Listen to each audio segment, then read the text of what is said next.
Garden rich কাণ্ডে নির্মীয়মান বহুতল ভেঙে পড়ায় 12 জনের মৃত্যু হয়। এই ঘটনায় বৃহস্পতিবার কলকাতা প্রেস ক্লাবে সাংবাদিক বৈঠক করেন। এদিন তিনি বলেন, কলকাতা জুড়ে পুকুর বুঝিয়ে জল জমা জমি ভরাট করে নিম্নমানের বাড়ি তৈরি করছেন অসাধু প্রমোটাররা। এই ধরনের প্রমোটারি চক্র সারা কলকাতা জুড়ে।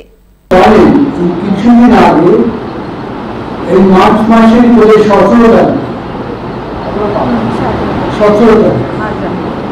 মাঝরাতে গার্ডেন রিচ অঞ্চলে কলকাতার দক্ষিণ কলকাতা বলে যেটা পরিচিত অঞ্চলে ঘন বসতি জায়গায় একটি বিরাট 6তলা বাড়ি ভ্রমণ করে ভেঙে পড়ল এবং তার তলায় চাপা পড়ে অনেকে জীবন হারালো। 12 জন এখন আমরা জানি, আর বেশি হতে পারে। কিছু লোক গুরুতরভাবে আহত হয়েছেন এবং কিছু লোক বোধহয় এখন হাসপাতালে চিকিৎসা নেই। এই ঘটনায় সারা কলকাতাবাসী নড়ে চড়ে উঠল।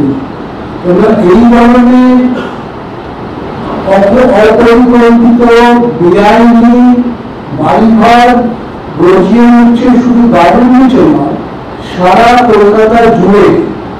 এটা শুধু গার্ডেন রিচের একটি জায়গার সমস্যা নয়, সারা কলকাতা জুড়ে পুকুর বুঝিয়ে জলাজমি বুঝিয়ে, যেটা পরিবেশের যথেষ্ট ক্ষতি করছে, বুঝিয়ে একদল অশুভ প্রমোটার আছেন যারা এই ধরনের বাড়িঘর তৈরি করছেন।